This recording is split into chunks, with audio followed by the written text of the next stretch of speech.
பொறாமை கொள்ளாதே என்பதை இந்த ஹதீஸின் வழியாக நமக்கு ரசூலுல்லாஹி ஸல்லல்லாஹு அலைஹி வஸல்லம் அவர்கள் சொல்லித் தருகின்றார்கள். அப்படி பொறாமை கொள்வதன் மூலியமாக நம்மளுடைய இழப்பீடுகள் என்ன என்பதையும் இந்த ஹதீஸ் தெளிவுபடுத்தி தருகிறது. ஹதீஸினுடைய அறிவிப்பாளர் அபூ ஹுரைரா ரலியல்லாஹு அன்ஹு அவர்கள் ஹதீஸு அபூ தாவூதுல 4903வது ஹதீஸாக பதிவாகி இருக்கிறது. நமது நாயகம் ஸல்லல்லாஹு அலைஹி வஸல்லம் அவர்கள் சொன்னார்கள், ஈயாக்கும் உங்களை நான் எச்சரிக்கை செய்கின்றேன், வல் ஹசத பொறாமை கொள்வதிலிருந்து உங்களை நான் எச்சரிக்கை செய்கின்றேன் என்று நமக்கு முதல் உபதேசத்தை செய்தார்கள். ஏன் தெரியுமா என்ற காரணத்தை அதனுடைய தொடரிலே நமக்கு ஒரு அழகான உதாரணத்தின் மூலியமாக நமக்கு சொல்லித் தருகின்றார்கள். ஃபைன்னல் ஹசத யகுலுல் ஹசனாத், நிச்சயமாக நாம் கொள்ளக்கூடிய பொறாமை என்பது நம்மளுடைய ஒட்டுமொத்த நன்மைகளையும் அது தின்றுவிடும் என்று சொன்னார்கள். பொறாமை என்பது ஒரு எலி.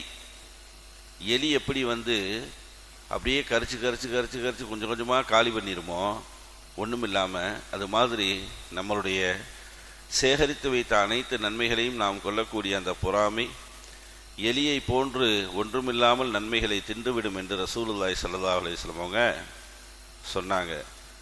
எப்படி? ஏகுல் ஹசனாத் கமா தாக்குலுன் நாரல் ஹதப், நெருப்பு விறகை தின்பதை போன்று நம்முடைய நன்மைகளை பொறாமை தின்றுவிடும் என்று ரசூலுல்லாஹி ஸல்லல்லாஹு அலைஹி வஸல்லம் சொன்னாங்க. கண்ணியமான பெருமக்களே, பாவங்களுடைய தலைமையாக இருக்கக்கூடியது 3 பாவம். ஒட்டுமொத்த பாவத்துக்கும் தலைமையாக இருக்கிறது 3. திருடோ, விபச்சாரமோ, தண்ணி அடிக்கிறதோ, கொலை செய்கிறதோ, வட்டி வாங்கிறதோ, இந்த மாதிரி என்னென்ன பாவங்கள் இருக்கோ அதுக்கெல்லாம் தலைமையாக இருக்கிறது 3 பாவம் நமக்கு சொல்லுது. இந்த 3 பாவத்திலிருந்தே மற்ற எல்லா பாவங்களுமே வருது என்பதாக. அதில் முதல் ஒன்று கிபிர் என்று சொல்லுவார்கள். கிபிர் என்றால் பெருமை. இந்த பெருமை என்பது மிக பிரம்மாண்டமான பயங்கரமான பாவம். இபிலீஸினுடைய உள்ளத்திலே வந்தது பெருமைதான். ஆதம் அலைஹிஸ்ஸலாத்து வஸ்ஸலாம் அவர்களை படைத்த அவர்களுக்கு சுஜூது சஜிதா செய்ய என்று சொல்லும் பொழுது மலக்குமார்கள் செய்தார்கள், இபிலீஸ் செய்யலை, ஷைத்தான் செய்யலை. அவனிடத்தில் காரணம் கேட்கப்பட்ட பொழுது அவன் அந்த பெருமை அடித்தான். எப்படி என்றால், நான் நெருப்பால் படைக்கப்பட்டவன், நெருப்பு எரிய எரிய மேலே போயிட்டே இருக்கும், இந்த ஆதமை நீ மண்ணில் படைச்சிருக்க, இந்த மண்ணால் படைக்கப்பட்ட ஒரு படைப்புக்கு உயர்ந்த படைப்பாக இருக்கக்கூடிய நெருப்பு எப்படி சஜிதா செய்யறதுன்னு கேட்டான். லாஜிக் பேசுகிறாங்க அல்லாட்ட. அப்போ அந்த பெருமையின் காரணமாக அல்லாஹுவால் சபிக்கப்பட்டு மறுமை நாள் வரைக்கும் சபிக்கப்பட்டு எல்லா மூமின்களுடைய வாயாலும் சபிக்கக்கூடிய ஒரு மனிதனாக அவன் ஆக்கப்பட்டான் என்றால், இந்த பெருமை என்கிற மிக கொடிய ஒரு பாவம் எல்லா பாவங்களுக்கும் தலைமை பீடமாக இருக்கிறது என்பதாக சொல்லுவார்கள். பாவத்தின் வகைகளில் 2வது, எல்லா பாவங்களுக்கும் மூலதனமாக இருக்கக்கூடியது பேராசை. ஹிர்ஸ் என்பதாக அரபியிலே சொல்லுவார்கள். ஹிர்ஸ் என்றால் பேராசை.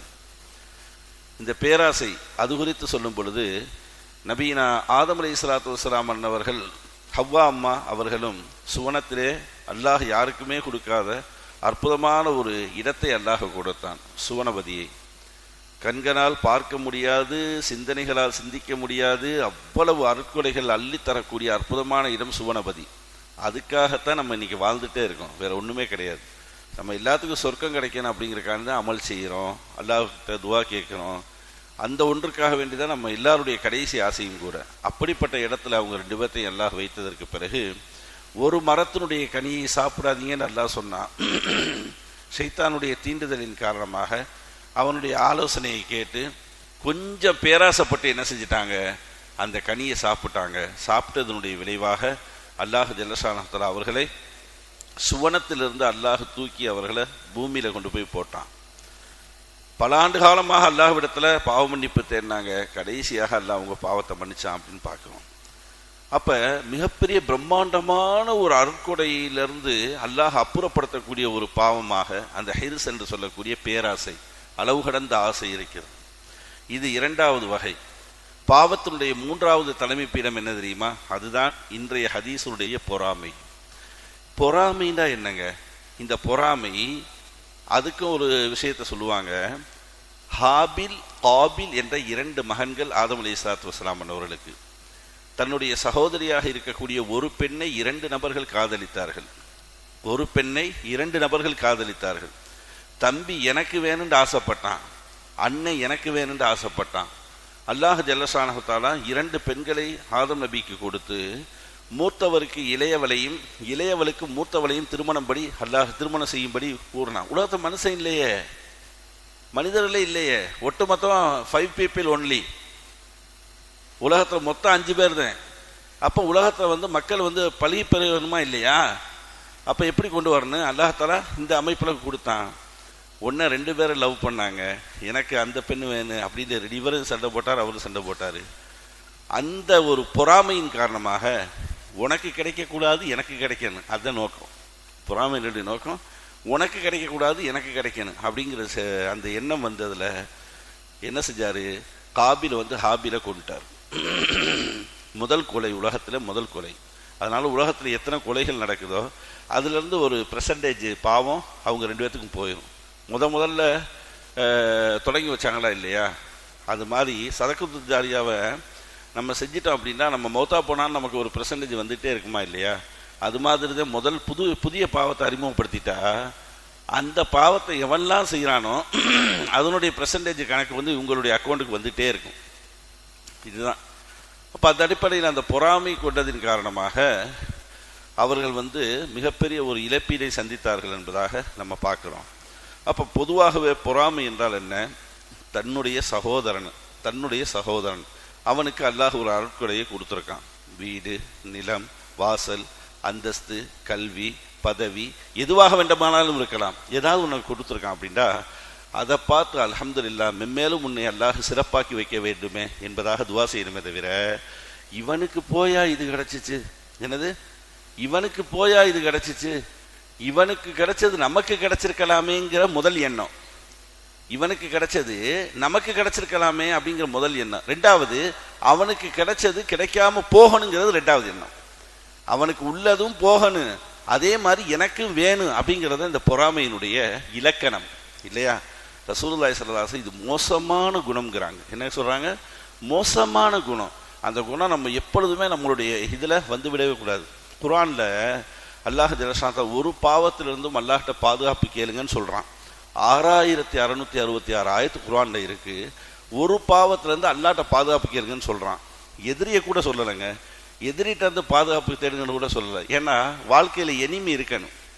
எதிரி தான் நம்ம குறைய நம்ம பார்க்கறத விட அவன் நம்ம குறைய பார்த்துட்டே இருப்பான், ஆய்வு பண்ணிகிட்டே இருப்பான். எங்கே போகிறான், எங்கே வர்றான், என்ன செய்கிறான், ஏன் செய்கிறான்னு ஒரு எதிரி இருக்கும் பொழுது ஒரு சுவாரஸ்யம் இருக்கும். ஆக இவன் இருக்கானே, நம்ம இதை திருத்திக்கணும், இவன் போய் அங்கே சொல்லிடுவானே இதை செய்யக்கூடாது அப்படிங்கிற அந்த எண்ணமாவது நமக்கு என்ன செய்யும் வரும். எதிரியிடமிருந்து கூட நீ பாவ மன்னிப்பு தேடிக்கொள் என்று சொல்லாத குர்ஆன் பொறாமைக்காரருடைய பொறாமைகளிலிருந்தும் நீ அல்லாஹ்விடத்தில் பாதுகாப்பு தேடிக்கொள்.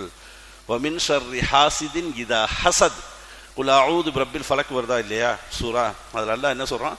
பொறாமைக்காரருடைய பொறாமையிலிருந்தும் நீ பாதுகாப்பு தேடிக்கொள் என்பதாக அல்லாஹ் சொல்கிறான். அப்படின்னா எவ்வளவு பெரிய பயங்கரமான பாவமாக இந்த பாவம் இருக்கிறது என்பதை நாம் புரிந்து கொள்ள கடமைப்பட்டிருக்கின்றோம். அதைத்தான் ரசூலுல்லாஹி ஸல்லல்லாஹு அலைஹி வஸல்லம் சொல்கிறாங்க, இந்த பொறாமை என்பது மனிதர்களிடத்தில் மட்டுமல்ல நாயிடத்திலையும் இருக்கிறது, மற்ற படைப்புகளிடத்திலையும் இருக்கிறது, எல்லா படைப்பிடத்திலையும். ஒரு ஏரியாவிலேருந்து ஒரு ஏரியாவுக்கு நாயை விடுதா, நம்ம உணவை சாப்பிட்ருமே அப்படிங்கிற பொறாமை, நம்ம ஏரியாவில் குடி போயிருமே அப்படிங்கிற பொறாமை, எல்லா படைப்பினங்களிடத்துலையும் அந்த பொறாமை குணம் இருக்குது. மனிதா உன்னிடத்துல அது வேண்டாம் என்கிறது நம்மளுடைய மார்க்கம். அது நமக்கு தேவையில்லை. அல்லாஹ் அடுத்தவர்களுக்கு கொடுத்தான் அப்படின்னா அது நமக்கு தேவையில்லை. அல்லாஹ்வினுடைய அரசாட்சி, அது அவனுடைய ஆட்சி, அவனுடைய நிதி, அந்த அரசாட்சியை அவன் கொடுக்குறான். அதுக்குள்ள நீ போய் ஏன்டா அல்லாஹ்கிட்ட சண்டை போடுறேங்கிறான். அதுதான் மெயின்.